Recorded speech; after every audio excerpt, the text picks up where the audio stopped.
नमस्कार दोस्तों, स्वागत है आपका मेरे YouTube चैनल धार्मिक बातें और विचार में। दोस्तों, हिंदू धर्म में जगन्नाथ रथ यात्रा का बहुत अधिक महत्व होता है। हिंदू पंचांग के अनुसार हर साल आषाढ़ के महीने में शुक्ल पक्ष की द्वितीय तिथि को जगन्नाथ रथ यात्रा निकाली जाती है। इस रथ यात्रा का आयोजन उड़ीसा के जगन्नाथ मंदिर से होता है। इस यात्रा में भक्तों का तांता लग जाता है। दोस्तों, इस रथ यात्रा के बारे में बताने से पहले आज मैं आपको अपने इस वीडियो में मंदिर का इतिहास और रथ यात्रा के बारे में विस्तृत वर्णन सुनाऊंगी। तो दोस्तों, मंदिर का इतिहास कुछ इस प्रकार से है।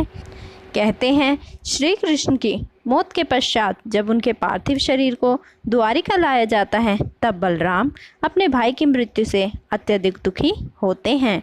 कृष्ण के शरीर को लेकर समुद्र में वो कूद जाते हैं और उनके पीछे पीछे सुभद्रा भी कूद जाती है। इसी समय भारत के पूर्व में स्थित पुरी के राजा इंद्र द्विमुना को स्वप्न आता है कि भगवान का शरीर समुद्र में तैर रहा है, अतः उन्हें यहाँ कृष्ण की एक विशाल प्रतिमा बनवानी चाहिए और उनके मंदिर का निर्माण करवाना चाहिए।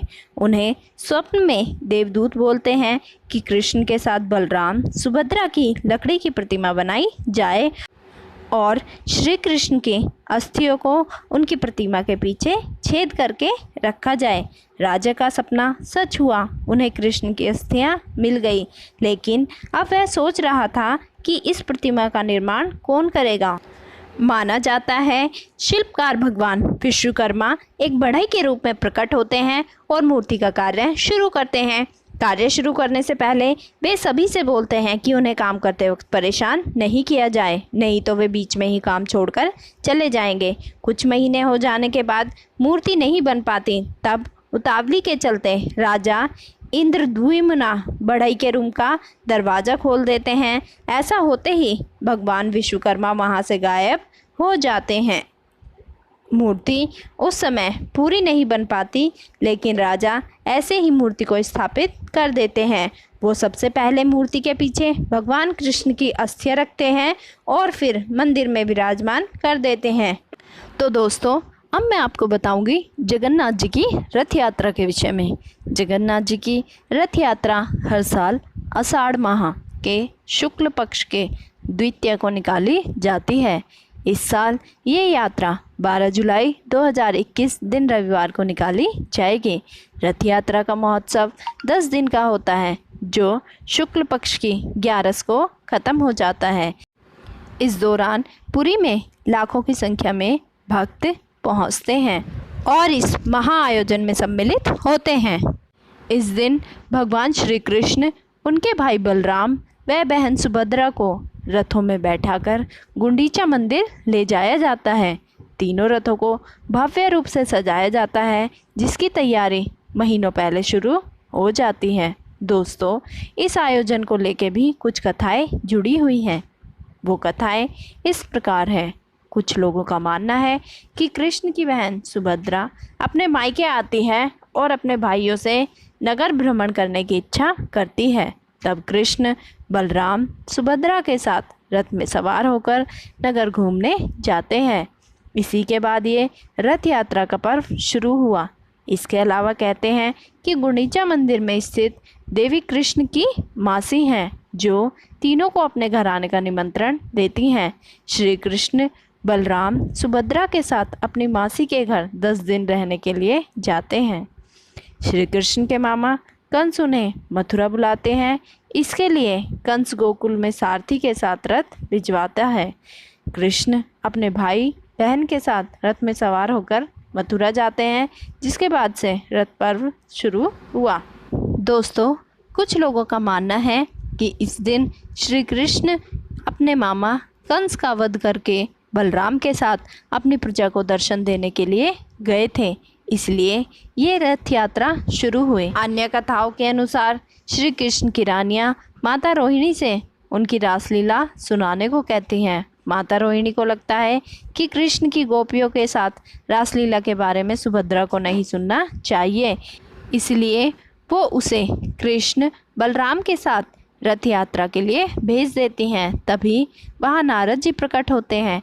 तीनों को एक साथ देख के वे इतना प्रसन्नचित्त हो जाते हैं और प्रार्थना करते हैं कि इन तीनों के ऐसे ही दर्शन हर साल होते रहें। उनकी यह प्रार्थना स्वीकार कर ली जाती है और रथ यात्रा के दौरान इन तीनों के दर्शन सबको होते हैं। दोस्तों, अब मैं आपको रथ यात्रा के बारे में थोड़ी जानकारी देना चाहती हूँ। भगवान विष्णु के अवतार भगवान जगन्नाथ, उनके भाई बलभद्र और बहन सुभद्रा के साथ जगन्नाथ रथ यात्रा का आयोजन किया जाता है। भगवान जगन्नाथ, उनके भाई बलभद्र और बहन सुभद्रा का विशाल रथ 10 दिनों के लिए बाहर निकलता है।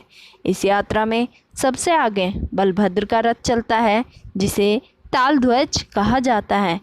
मध्य में सुभद्रा का रथ चलता है, जिसे दर्पदलन या पद्म रथ कहा जाता है, तथा सबसे अंत में भगवान जगन्नाथ का रथ चलता है, जिसे नंदीघोष कहा जाता है।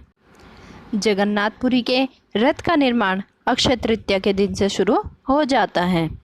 दोस्तों, इन रथों को बनाने में कई लोग लगते हैं, फिर इसे सजाया भी जाता है। तो दोस्तों, अब मैं आपको इन रथों के बारे में बताऊंगी।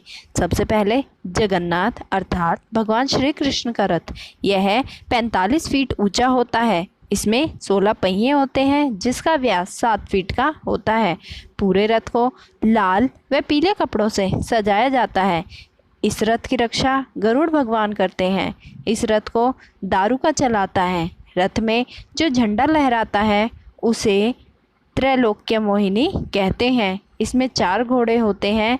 इस रथ में वर्षा, गोवर्धन, कृष्ण, नरसिंगा, राम, नारायण, त्रिविक्रम, हनुमान व रुद्र विराजमान रहते हैं। इसे जिस रस्सी से खींचते हैं उसे शंखचूंडा कहते हैं। दोस्तों, दूसरा रथ बलराम का रथ, यह 43 फीट ऊंचा होता है। इसमें 14 पहिए होते हैं। इसे लाल, नीले, हरे रंग के कपड़े से सजाया जाता है। इसकी रक्षा वासुदेव करते हैं। इसे मताली नाम का सारथी चलाता है। इसमें गणेश, कार्तिक, सर्वमंगला, प्रलाम्बरी, हटायुध, मृत्युंजय, नताम्बरा, मुक्तेश्वर, शेषदेव विराजमान रहते हैं। इसमें जो झंडा लहराता है उसे उनानी कहते हैं। इसे जिस रस्सी से खींचा जाता है उसे बासुकी नागा कहते हैं। दोस्तों, तीसरा रथ सुभद्रा का रथ, इसमें 12 पहिए होते हैं, जो 42 फीट ऊंचा होता है। इसे लाल काले रंग के कपड़े से सजाया जाता है। इस रथ की रक्षा जय दुर्गा करता है। इसमें सारथी अर्जुन होता है। इसमें नंदविक झंडा लहराता है। इसमें चंडी, चामुंडा, उग्रतारा, वन दुर्गा, शली दुर्गा, वाराही, श्यामकली, मंगला, बिमला विराजमान होती हैं। इसे जिस रस्सी से खींचते हैं उसे स्वर्ण चुंडा नागिनी कहते हैं। इन रथों को हजारों लोग मिलकर खींचते हैं। सभी लोग एक बार इस रथ को खींचना चाहते हैं, क्योंकि इससे उन्हें लगता है कि उनकी सारी मनोकामना पूरी होती है। यही वो समय होता है जब जगन्नाथ जी को करीब से देखा जा सकता है। दोस्तों, अब मैं आपको इस यात्रा के समापन के बारे में बताती हूँ। रथ यात्रा गुंडीचा मंदिर पहुँचती है। अगले दिन तीनों प्रतिमा को मंदिर में स्थापित किया जाता है। फिर एकादशी तक वे वहीं रहते हैं। इस दौरान पुरी में मेला भरता है। तरह तरह के आयोजन होते हैं। महाप्रसाद की बिक्री होती है।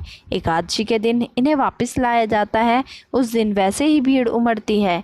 इस दिन को बहुड़ा कहते हैं। जगन्नाथ की प्रतिमा अपने मंदिर के गर्भ में स्थापित फिर से कर दी जाती है। साल में एक बार ही इस प्रतिमा को उनकी जगह से उठाया जाता है। रथ यात्रा का आयोजन देश विदेश के कई हिस्सों में होता है। भारत देश के कई मंदिरों में कृष्ण जी की प्रतिमा को नगर भ्रमण के लिए निकाला जाता है। विदेश में इस्कॉन मंदिर के द्वारा रथ यात्रा का आयोजन होता है। 100 से ज़्यादा विदेशी शहरों में इसका आयोजन होता है, जिसमें से मुख्य Dublin, London, Melbourne, Paris, New York, Singapore, Toronto, Malaysia, California, इसके अलावा बांग्लादेश में भी रथ यात्रा का बहुत बड़ा आयोजन होता है और ये एक त्यौहार की तरह मनाया जाता है। तो दोस्तों, आशा करती हूँ आपको मेरी वीडियो पसंद आई होगी। अगर पसंद आई हो तो इसे लाइक करें, शेयर करें, मेरे चैनल को सब्सक्राइब करें और हाँ, न्यू नोटिफिकेशन के लिए बेल आइकन को दबाना ना भूलें।